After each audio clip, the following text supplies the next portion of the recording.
Hello friends, मेरा नाम है कुलदीप सोनी और आप देख रहे हैं साइंटोफिलिक बाय कुलदीप सोनी। तो फ्रेंड्स, आज मैं आप लोग के सामने जेनेटिक्स की वीडियो नंबर 4 लेकर के आया हूं। इससे पहले हम लोगों ने पेडिग्री एनालिसिस और उसके प्रीवियस ईयर के क्वेश्चंस को कंप्लीट कर लिया था। प्लस जेनेटिक्स में कई सारे टर्म्स है, उन टर्म्स को भी क्लियर किया था। ठीक है, तो आज हम लोग स्टार्ट करने जा रहे हैं जीन इंटरैक्शन। जीन इंटरैक्शन क्या होता है, जीन इंटरैक्शन का क्या मतलब है। तो जिन्होंने मेंडेलियन लॉ पढ़ लिया है या नहीं पढ़ा तो 12th की बुक उठाएं, उससे मेंडेलियन लॉ को सिंपल सी रीड कर लें और थोड़ा सा बेसिक्स मैं यहाँ पर बता देता हूँ। तो मेंडल ने क्या किया था, मेंडल ने पी प्लांट की जो दो तरह की ब्रीड ले ली थी उन्होंने। ठीक है, मेंडल ने क्या किया था, पी प्लांट पे रिसर्च करी थी या पी प्लांट पे एक्सपेरिमेंट किया था। ठीक है, उनके बारे में ज़्यादा वो ऑस्ट्रियन मॉन्क थे क्या थे वो सब ज़्यादा जानने की जरूरत नहीं है। मेन हम लोग कॉन्सेप्ट पे आ जाते हैं। तो मेंडल ने क्या किया, लेथायरस एपेका, लेथायरस ओडोरोटस और पाइसम सेटाइवम वगैरह इन सब में क्रॉस कराया। और क्रॉस कैसे कराया, दो तरह से क्रॉस कराया। एक तो उन्होंने कराया मोनो हाइब्रिड क्रॉस कराया और दूसरा क्रॉस क्या कराया था, डाई हाइब्रिड क्रॉस कराया था। एक उन्होंने मोनो हाइब्रिड क्रॉस कराया था और दूसरा डाई हाइब्रिड क्रॉस कराया था। मोनो हाइब्रिड क्रॉस क्या होता है, वो क्रॉस जहां पर हम लोग सिंगल कैरेक्टर के इनहेरिटेंस पैटर्न को देखना चाह रहे हो उसको हम लोग बोलते हैं मोनो हाइब्रिड क्रॉस। और अगर हम लोग दो कैरेक्टर्स के इनहेरिटेंस पैटर्न को देखना चाह रहे हैं तो हम लोग उसको बोलते हैं डाई हाइब्रिड क्रॉस। तो पहले तो उन्होंने एक सिंगल कैरेक्टर को देखा। सिंगल कैरेक्टर क्या, वहां पर कई सारे कैरेक्टर्स थे। ठीक है, मटर के पेड़ में कई सारे कैरेक्टर थे। फ्लावर की हाइट थी, फ्लावर की पोजीशन थी, पॉट का शेप था, पॉट आपका सीड का कलर था, सीड कोड का कलर था। इस तरह से बहुत सारे कैरेक्टर्स उन्होंने देखे। ठीक है, होता क्या है कि मटर का पेड़ एक टिपिकल सेल्फ पॉलिनेटेड प्लांट होता है, तो वहां पर ज्यादातर सेल्फ पॉलिनेशन होता है और सेल्फ पॉलिनेशन होने पर क्रॉस कराने में बड़ी मुश्किल होती है। इसलिए उन्होंने क्या किया था, कुछ पेड़ों से गाइनोशियम को, कुछ पेड़ों के फ्लावर से गाइनोशियम को अलग कर दिया था और कुछ पेड़ों के फ्लावर से एंड्रोशियम को अलग कर दिया था। तो मतलब कुछ पेड़ को पूरी तरह से इन्होंने मेल बना दिया था और कुछ को फीमेल। अब क्या होता था, अब क्रॉस पॉलिनेशन ही हो सकता, अब सेल्फ पॉलिनेशन नहीं हो सकता था। अब जब क्रॉस पॉलिनेशन हो सकता था, मतलब अब क्रॉस पॉलिनेशन होगा तो वहां पर जब क्रॉस होगा तो दो पेड्स के जीन्स आपस में बोलेंगे जीन्स का एक्सचेंज होगा। ठीक है, इसके बाद उन्होंने देखा कि मोनो हाइब्रिड क्रॉस जब सिंगल कैरेक्टर को देख रहे थे तो सिंगल कैरेक्टर में वही कैरेक्टर एक्सप्रेस हो रहा था जो डोमिनेंट था। डोमिनेंट करेक्टर ही एक्सप्रेस हो रहा था, या बोल सकते जो करेक्टर एक्सप्रेस हो रहा था, ऐसे बोलना चाहिए, ज्यादा बेटर रहेगा, उसको उन्होंने बोल दिया था डोमिनेंट करेक्टर है। और जो नहीं एक्सप्रेस हो रहा था वो रेसेसिव करेक्टर है। क्या से कैसे किया, एक टॉल प्लांट लिया, एक डॉर्फ प्लांट लिया। ठीक है, एक टॉल प्लांट लिया, एक डॉर्फ प्लांट लिया, उसको उन्होंने होमोजाइगस कंडीशन में चेंज किया था, बार बार टॉल का टॉल से क्रॉस करा करे तो उससे क्या हुआ था, कुछ समय बाद होमोजाइगस कंडीशन आ गई थी। ठीक है, तो उन्होंने क्या किया कि जब टॉल डोमिनेंट और रेसेसिव करेक्टर जो एक्सप्रेस नहीं हो रहा था। ठीक है, तो ये सब चीजें हम लोग को पता थी। मोनो हाइब्रिड क्रॉस में एक बात ये याद रखना है कि मोनो हाइब्रिड क्रॉस के केस में क्या हो रहा था कि जीनोटिपिक रेशियो जो था वो 1:2:1 था, 1:2:1 था। और फिनोटिपिक रेशियो क्या था, फिनोटिपिक रेशियो था 3:1। मतलब जीनोटिपिक रेशियो का मतलब क्या है, जो जीन्स का टाइप है। जीन्स का टाइप का मतलब क्या है, कैपिटल ए है, कैपिटल ए है, या स्मॉल ए है। ये जीन्स के टाइप हो गए। ठीक है, तो ये टाइप जो है वो तीन तरह का देखने का था। जो कैपिटल जो हेट्रोजाइगस कंडीशन थी वो दो जगह पे देखने को मिली, होमोजाइगस डोमिनेंट एक जगह पे देखने को मिला, होमोजाइगस रिसेसिव एक जगह पे देखने को मिला। तो जीनोटिपिक रेशियो 1:2:1। लेकिन जो करेक्टर जो था, डोमिनेंट करेक्टर जो था, वो तीन जगह पे एक्सप्रेस हो पा रहा था। तो जो एक्सप्रेस हो रहा है, जैसे मेरा जीनोटाइप क्या है वो मुझे नहीं पता है। ठीक है, किसी भी पर्टिकुलर पर्सन को देख करके या पर्टिकुलर किसी भी क्रिएचर को देख कर उसका जीनोटाइप नहीं बता सकते, उसका फिनोटाइप बता सकते हो। तो जो एक्सप्रेस हो रहा है वो फिनोटाइप है। तो फिनोटिपिक रेशियो कितना देखने को मिल रहा है, 3:1 का देखने को, वहां पर फिनोटिपिक रेशियो 3:1 को देखने को मिल रहा था। मतलब डोमिनेंट करेक्टर 3 बार एक्सप्रेस हो रहा था और रिसेसिव करेक्टर केवल एक बार एक्सप्रेस हो रहा था। ठीक है, और इसके बेस पर उन्होंने दिया था लॉ ऑफ डोमिनेंस। लेकिन उन्होंने एक चीज ये बताया कि जब टॉल का उन्होंने डॉर्फ से क्रॉस कराया तो डॉर्फ भले जब भी एक्सप्रेस हो, ठीक है, डॉर्फ जब भी एक्सप्रेस होगा डॉर्फ जब भी एक्सप्रेस होगा वो डॉर्फ ही रहेगा। क्या मतलब है इसका? जब भी जिस जनरेशन में भी एक्सप्रेस हो रहा है वो डॉर्फ ही रहेगा और उस ऐसा नहीं हो जाएगा, वो बीच की इंटरमीडिएट लेंथ नहीं आ रही है।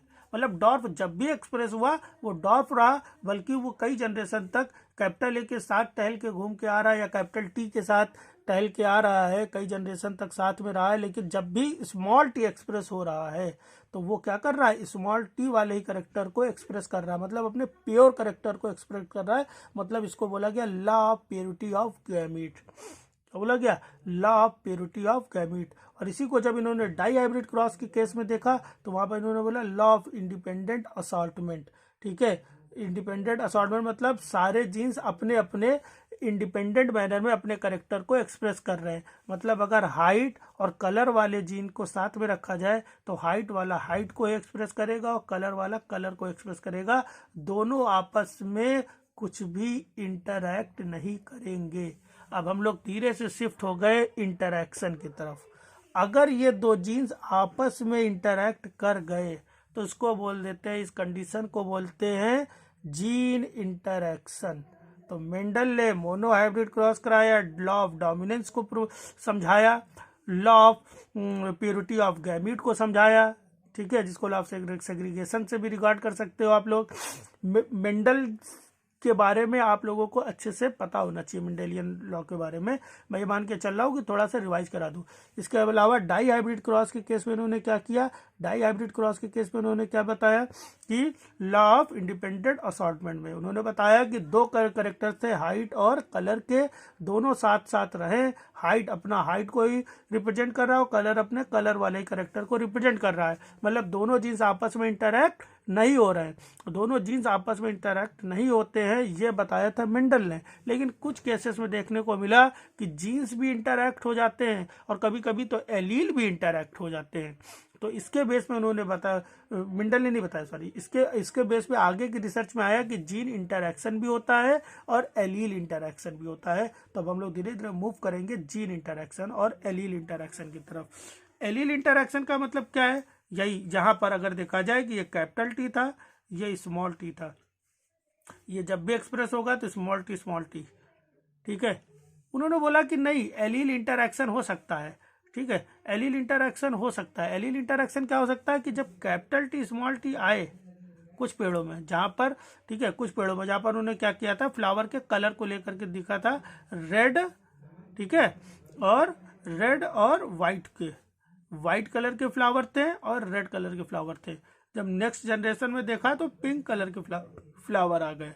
वाइट कलर के एक अलग जीन या जीन का अल्टरनेट फॉर्म बोल सकते हो, कैपिटल आर रिप्रेजेंट कर रहा था और व्हाइट कलर को कौन रिप्रेजेंट कर रहा था?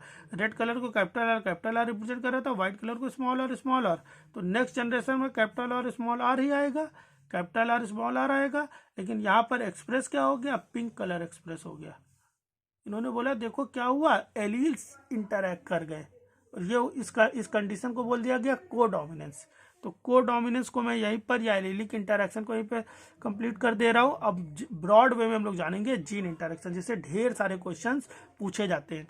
जीन इंटरैक्शन क्या होता है? जीन इंटरैक्शन कई तरह से होता है, जैसे कॉम्प्लीमेंट्री जीन इंटरैक्शन हो सकता है, सप्लीमेंट्री जीन इंटरैक्शन होता है।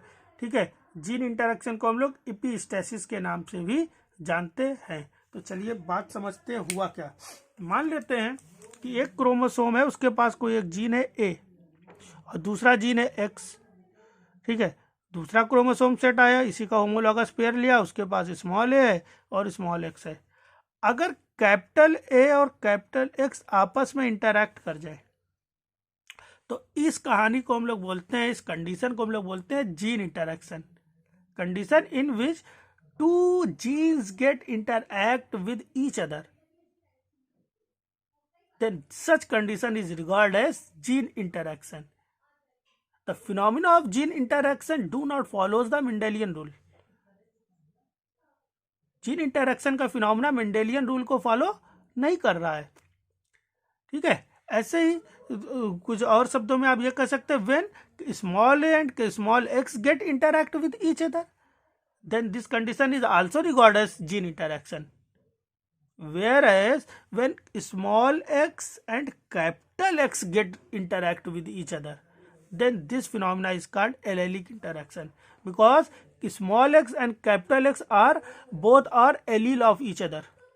दोनों क्या है, एक दूसरे के एलील्स हैं, दोनों क्या है, हाइट को या किसी भी कैरेक्टर को रिप्रेजेंट करने के अल्टरनेट फॉर्म है, ठीक है। तो यहाँ पर कहलाया जा रहा है एलीलिक इंटरैक्शन। जीन इंटरैक्शन हो गया, एलीलिक इंटरैक्शन हो गया। जीन इंटरैक्शन को हम लोग इपिस्टैसिस भी कहते हैं।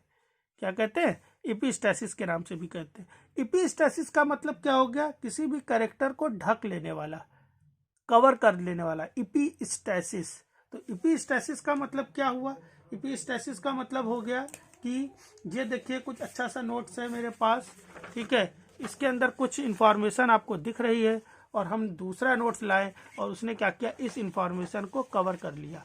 तो हमने बोला कि ये क्या होगा, इपिस्टैसिस। कवर किसने किया, इस वाले पेपर ने कवर किया, ऊपर वाले पेपर ने कवर किया है, ठीक है। तो जिसने ऊपर वाले जिसने कवर किया उसको बोलेंगे इपिस्टैटिक, और जो कवर हो गया, ये वाला टाइप्स ऑफ जीन वाला जो कवर हो गया उसको बोलेंगे हाइपोस्टैटिक। अगर यही केस जीन के केस में हो तो ऊपर वाले को हम लोग बोल देंगे इपिस्टैटिक जीन, और जो कवर हो रहा है उसको बोलेंगे हाइपोस्टैटिक जीन। तो ये छोटे छोटे टर्म्स है, ये टर्म्स क्लियर करते रहिए, जेनेटिक्स बहुत इजी होने वाली है। कुछ यूनिट्स है, जेनेटिक्स है, बायोकेमिस्ट्री है, इकोलॉजी है, इनको कभी नहीं रटना है, ठीक है, इनको बिल्कुल नहीं रटना है। इनको बस एग्जाम के समय 1 घंटे पहले 2 घंटे पहले आप थोड़ा सा रिवाइज कर लीजिए बस, ठीक है। चलिए तो देखते हैं अब हम लोग आगे यहाँ पर क्या बोला जा रहा है, जीन इंटरैक्शन। जीन इंटरैक्शन का मतलब क्या है, कोई मान लेते हैं जीन ए है, कैपिटल ए है, और उसके 2 अल्टरनेट फॉर्म है, एक कैपिटल ए फॉर्म है और दूसरा स्मॉल ए फॉर्म है। यहाँ पर स्मॉल ए का मतलब हमेशा, स्मॉल लेटर का मतलब क्या होता है, रिसेसिव फॉर्म, और कैपिटल लेटर का मतलब क्या होता है, डोमिनेंट फॉर्म। अगर दूसरा एक जीन और है एक्स, जीन कौन सा है, एक्स, इसके भी 2 अल्टरनेट फॉर्म है, कैपिटल एक्स और स्मॉल एक्स, ठीक है। अगर मान लेते हैं कैपिटल ए जो है जीन एक्स को सप्रेस कर दे, ढक ले, कवर कर ले, इसको एक्सप्रेस ना होने दे, कवर करने का मतलब उसको एक्सप्रेस ना होने दे। जो मैंने अभी पेपर में दिखाया था इन्फॉर्मेशन जो भी थी, मैंने जब कवर किया तो नीचे वाली इन्फॉर्मेशन दिख नहीं रही थी, ठीक है। तो उस कंडीशन को हम लोग बोलते हैं क्या, डोमिनेंट ने ही, इस यहाँ पर क्या हुआ, डोमिनेंट एलील ने इस जीन के एक्सप्रेशन को कवर किया है, इसलिए इसको बोलते हैं डोमिनेंट इपिस्टैसिस, ठीक है। और अगर रिसेसिव ने यहाँ पर कवर किया है तो इसको हम लोग बोलते हैं रिसेसिव इपिस्टैसिस। अगर रिसेसिव एलील ने कवर किया है तो इसको हम लोग बोलते हैं रिसेसिव इपिस्टैसिस, और अगर डोमिनेंट एलील ने कवर कर लिया है तो इसको हम लोग क्या बोलते हैं, डोमिनेंट इपिस्टैसिस। देखो डोमिनेंट इपिस्टैसिस की अगर हम लोग बात करें तो डोमिनेंट इपिस्टैसिस को हम लोग डोमिनेंट, नॉर्मली जो इपिस्टैसिस नॉर्मली कुछ लोग पढ़ते हैं उसी को बोलते हैं, लेकिन रिसेसिव इपिस्टैसिस का एक नाम और है कॉम्प्लीमेंट्री जीन। क्या बोलते हैं, कॉम्प्लीमेंट्री जीन इंटरैक्शन, ठीक है। तो रिसेसिव इपिस्टैसिस को कॉम्प्लीमेंट्री जीन इंटरैक्शन भी बोलते हैं। अब अगर क्वेश्चन आ जाए what is the mean of dominant epistasis, तो डोमिनेंट इपिस्टैसिस क्या होता है, when the dominant allele of one gene get suppress the effect of another gene, then this condition is regarded as dominant epistasis, whereas when the recessive allele of one gene gets suppress the character of another gene, then this condition is called recessive epistasis। मतलब यहाँ पर small ए अगर आ गया और यहाँ पर फिर चाहे कैपिटल एक्स हो चाहे स्मॉल एक्स हो, दोनों कंडीशन में स्मॉल ए ही अपने कैरेक्टर को एक्सप्रेस करेगा, ठीक है। अभी आगे हम लोग धीरे धीरे और चीज़ें भी सीखेंगे, ठीक है। इस वीडियो में जो मेन है वो है रेशियो को याद करने की बड़ी अच्छी सी ट्रिक, ठीक है। वीडियो समझ में आती जा रही है तो आप लोग अच्छे से इसको शेयर करते रहिएगा और अपने फ्रेंड्स को शेयर करिए, जूनियर्स को, सीनियर्स को शेयर करिए, प्लस चैनल को सब्सक्राइब कर दीजिए, वीडियो को लाइक कर दीजिए, ठीक है। चलिए यहाँ पर मैंने पहले बता दिया, ए ने करेक्टर को एक्स को एक्सप्रेस किया है तो ए क्या हो गया, सप्रेस द एक्स, तो ए क्या हो गया, इपिस्टैटिक जीन हो गया, और एक्स क्या हो रहा है, सप्रेस हो रहा है, इसलिए वो कैसा हो गया, हाइपोस्टैटिक जीन हो गया। चलिए अब थोड़ा और आगे की चीजें सीखते हैं। चलिए अब टॉपिक को और आगे बढ़ाते हैं, देखते हैं types of gene interaction. Gene interaction कितने तरह के होते हैं, तो जीन इंटरैक्शन 4 तरह के होते हैं। एक डोमिनेंट इपिस्टैसिस होता है, दूसरा डोमिनेंट डुप्लीकेट इपिस्टैसिस, तीसरा रिसेसिव इपिस्टैसिस होता है, और चौथा रिसेसिव डुप्लीकेट। तो एक डोमिनेंट इपिस्टैसिस, दूसरा डोमिनेंट डुप्लीकेट, तीसरा रिसेसिव इपिस्टैसिस, चौथा रिसेसिव डुप्लीकेट। ठीक है, डोमिनेंट एपिस्टासिस को हम लोग नॉर्मली एपिस्टासिस के लैंग्वेज में पढ़ते हैं, एपिस्टासिस ही बोलते हैं, मतलब इंटर लेवल में या आपने छोटे क्लासेस में पढ़ा होगा एपिस्टासिस। ठीक है, और डोमिनेंट डुप्लीकेट को हम लोग डुप्लीकेट जीन इंटरेक्शन बोलते हैं। रिसेसिव एपिस्टासिस को हम लोग क्या कहते हैं, सप्लीमेंट्री जीन इंटरेक्शन बोलते हैं। और रिसेसिव डुप्लीकेट को बोलते हैं हम लोग कॉम्प्लीमेंट्री जीन इंटरेक्शन। ठीक है, अब हम लोगों ने मेंडल लॉ में हम लोगों ने पढ़ा था कि मोनोहाइब्रिड क्रॉस में जो रेशियो आता था 1:2:1 आता था। ठीक है, और फिनोटिपिक रेशियो जो होता था वो 3:1 होता था। जबकि डाई हाइब्रिड क्रॉस में क्या था, जीनोटिपिक रेशियो क्या था, याद रखना है। जीनोटिपिक रेशियो याद रखने का बड़ा आसान तरीका है। डाई हाइब्रिड क्रॉस में 1:2:1 और 1:2:1, ये 2 बार लिख लो। ठीक है, और करना क्या है, अब इसको डबल कर लो। डबल क्या कर लो, 1 को डबल करोगे 2, 2 को डबल करोगे 4, और फिर 1 को डबल करोगे 2, हो गया। तो 1:2:1, 2:4, ठीक है, समझ गए। तो इस तरह से आपका क्या हो गया, जीनोटिपिक रेशियो हो गया। फिनोटिपिक रेशियो आप हमेशा रट रहे हो 9:3:3:1। ठीक है, इससे पहले जब आप लोग करते तो पुनेट स्क्वायर में 16 स्क्वायर्स बनाते थे। ठीक है, 16 कॉलम्स बनाते थे, 16 बॉक्सेस बनाते थे। अब उतना नहीं करना है। ठीक है, एक बात ये जान रखिएगा कि जब दो होमोजाइगस, एक लॉ है या एक सिंपल सी बोल सकते लॉजिक है ये, ठीक है, कि अगर दो होमोजाइगस कंडीशन आपस में क्रॉस करेंगे तो हमेशा होमोजाइगस कंडीशन बनेगा। ठीक है, लेकिन अगर दो हेट्रोजाइगस कंडीशन आपस में क्रॉस करेंगे तो इस केस में क्या होगा, हेट्रोजाइगस बनने की प्रोबेबिलिटी जो होती है वो ज़्यादा होती है, या हेट्रोजाइगस बनने का जो परसेंटेज होता है वो ज़्यादा होता है। दो हेट्रोजाइगस कंडीशन के क्रॉस होने पर हेट्रोजाइगस के बनने का परसेंटेज ज़्यादा होता है, और होमोजाइगस के केस में हमेशा होमोजाइगस ही बनता है। ठीक है, अब हुआ क्या, जब यहाँ पर डाई हाइब्रिड क्रॉस हो रहा था तो हेट्रोजाइगस कंडीशन ही तो क्रॉस कर रही थी ना सेकंड जनरेशन में, तो हेट्रोजाइगस कंडीशन को हम लोग क्रॉस करवा लेते हैं। तो हेट्रोजाइगस कंडीशन को उन्होंने बोला कि यहाँ पर क्या देखने को मिलेगा, क्या देखने को मिलेगा, मान लेते हैं यहाँ पर कि दो जीन है, एक है कैपिटल ए और दूसरा है कैपिटल बी, मतलब ए और बी है। ठीक है, अब कैपिटल ए का अगर हम लोग देखें यहाँ पर तो ये किस तरह से बन सकता है, ये 3 तरह का एक्सप्रेशन दे सकता है, या तो कैपिटल है, दूसरा कैपिटल है स्मॉल है, तीसरा स्मॉल है। और ऐसे ही बी की अगर हम लोग बात करें तो बी कैसे कैसे एक्सप्रेस हो सकता है, बी भी इसी तरह से एक्सप्रेस हो सकता है।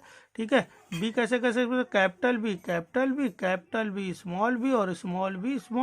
ठीक है, ये 4 बॉक्स रूल बनाने का या 4 बॉक्स बनाने का बड़ा आसान तरीका क्या है, पहले आप लोग एक काम करो कि कैपिटल ए ऐसे लिख लो, कैपिटल ए और कैपिटल ए, फिर कैपिटल ए स्मॉल है, कैपिटल ए स्मॉल है, कैपिटल ए स्मॉल है, फिर स्मॉल ए स्मॉल है, स्मॉल ए स्मॉल है और स्मॉल है। ऐसे ये बात आती है कैपिटल बी की। तो अभी ब्लैक वाले केस में ऐसे से हम लोग भाग रहे थे। ठीक है, अब रेड वाले केस में ऐसे से भागेंगे, इस साइड डायरेक्शन में, इस डायरेक्शन में। ठीक है, तो चलिए अब क्या करेंगे, फिर से लिख लेते हैं capital B capital B capital B capital B capital B capital B. ऐसे ही यहाँ पर क्या कर लेंगे हम लोग, capital B small B capital B small B capital B small B.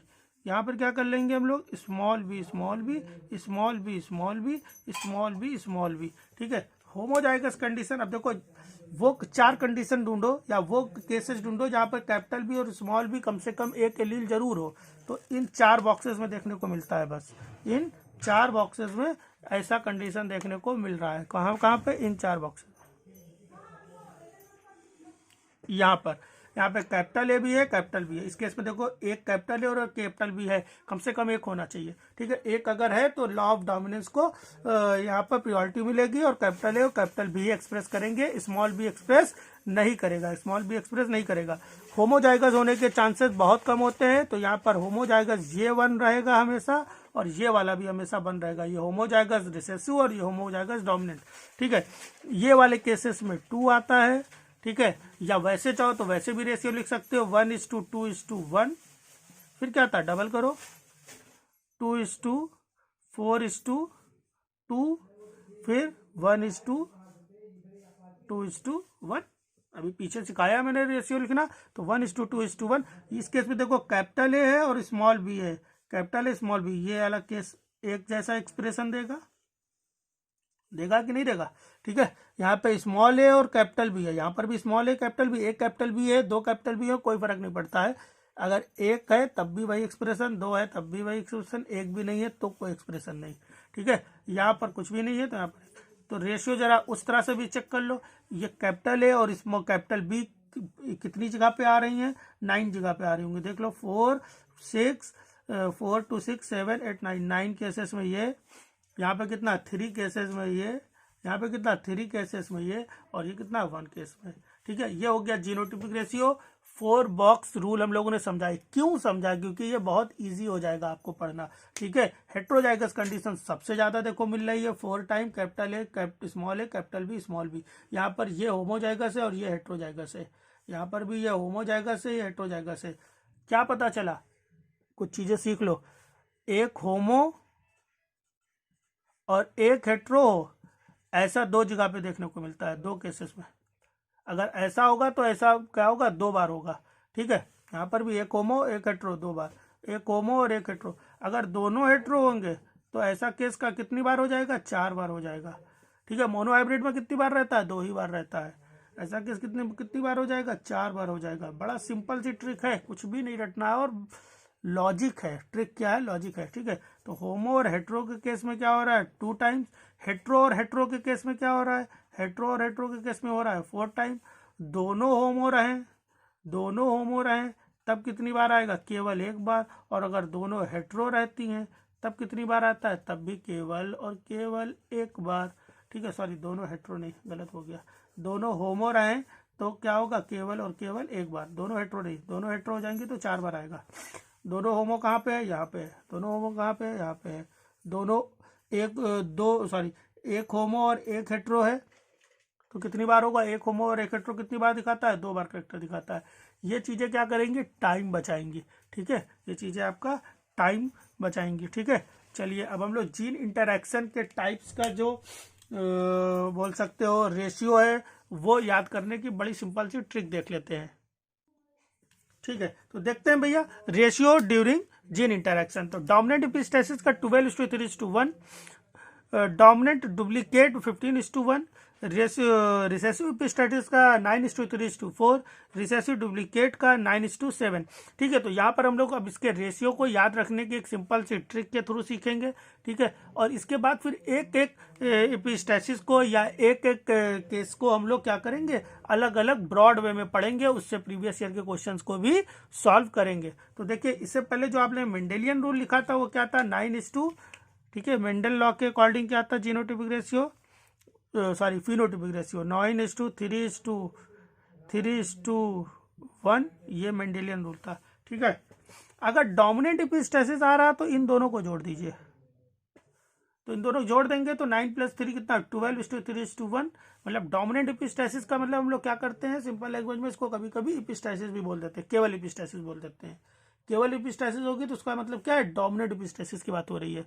ठीक है, दूसरी चीज क्या हो रहा है? डोमिनेंट डुप्लीकेट एपिस्टेसिस में क्या करते हैं? दोनों को जोड़ देना है हमें। ठीक है, तो 9 के साथ में क्या 3 भी जोड़ना है, फिर 3 जोड़ना है, तो 12 क्या हो गया? 15। 9 12 15, तो 15 क्या हो रहा है? 1। इस केस में क्या रहा? 15। तो इसको डोमिनेंट डुप्लीकेट एपिस्टेसिस, जिसको कभी कभी खाली डुप्लीकेट जीन इंटरैक्शन बोल देते हैं। बोलिए भैया, बात समझ में आ रही कि नहीं आ रही है? ठीक है, समझ में आ रही तो भैया लाइक वाइक करिए ऊपर जल्दी से। ठीक है, चलिए दूसरा क्या हो रहा है? रेसेसिव एपिस्टेसिस क्या हो रही है? रेसेसिव एपिस्टेसिस में अब हम लोग इधर जा रहे थे, डोमिनेंट इधर जा रहे थे, याद रखिएगा। तो डुप्लीकेट में हम लोग क्या करेंगे? डुप्लीकेट में हम लोग इधर जाएंगे। ठीक है, डुप्लीकेट के केस में हम लोग, सॉरी रेसेसिव के केस में इधर जाएंगे। तो अगर इन दोनों को जोड़ देते हैं तो रेसेसिव एपिस्टेसिस हो जाएगी, और अगर इन तीनों को जोड़ देते हैं तो recessive dominant recessive duplicate epistasis, recessive duplicate epistasis कही जाएगी। ठीक है, रेसेसिव एपिस्टेसिस को हम लोग क्या बोलते हैं? रेसेसिव एपिस्टेसिस को हम लोग कॉम्प्लीमेंट्री जीन इंटरैक्शन बोलते हैं, और रेसेसिव रिसेसिव डुप्लीकेट एपिस्टासिस को हम लोग क्या बोलते हैं, डोमिनेंट कॉम्प्लीमेंट्री जीन इंटरेक्शन बोलते हैं, और रिसेसिव एपिस्टासिस को क्या बोलते हैं, सप्लीमेंट्री। तो ये हो गया आपका कॉम्प्लीमेंट्री, और शायद पीछे में कुछ गलत बोल गया था, उसके लिए सॉरी, हो जाता है भैया गलती, ठीक है। और रिसेसिव एपिस्टासिस को हम लोग बोलते हैं सप्लीमेंट्री, ठीक है। तो इस तरह से याद रखना, बड़ा आसान। सप्लीमेंट्री क्या होती है, रिसेसिव एपिस्टासिस होती है। तो अब लास्ट के दो आपको जोड़ने हैं, तो 9:3:4, जबकि रिसेसिव डुप्लीकेट एपिस्टासिस को हम लोग कॉम्प्लीमेंट्री जीन इंटरेक्शन बोलते हैं, तो 9:7, ठीक है, 3, 3, 6, 1, 7, 9:7। तो इस तरह से हम लोगों ने जीन इंटरेक्शन के बेसिक्स को क्लियर कर लिया। अब जीन इंटरेक्शन में एक जीन इंटरेक्शन को ब्रॉड वे में हम लोग समझेंगे और उसके प्रीवियस ईयर के क्वेश्चंस को भी सॉल्व करेंगे, ठीक है। तो नेक्स्ट वीडियो में मिलते हैं आप लोगों से डोमिनेंट एपिस्टासिस के थ्रू, या और कोई जीन इंटरेक्शन भी देख सकते हैं। प्लस एक वीडियो और मैं एग्जाम से पहले अपलोड करूंगा, वहाँ उसका भी कंटेंट मैंने तैयार कर रखा है पहले से ही, जहाँ पर हम लोग टूल्स टेक्निक्स की, जो लगभग 20 से 30 टूल टेक्निक जो एग्जाम में पूछी जाती है, उनके प्रिंसिपल और एप्लीकेशन को सिंगल वीडियो में ही रिवाइज करेंगे। जिनको पता है उनके लिए रिवीजन का काम करेंगे, जो इस यूनिट को स्किप कर रहे हैं उनके लिए बड़ा बेनिफिशियल होने वाला है। तो वो भी मैं बड़ी जल्दी ही एग्जाम से पहले कोशिश करूंगा अपलोड कर दूं, ठीक है। तब तक के लिए बाय बाय, थैंक यू।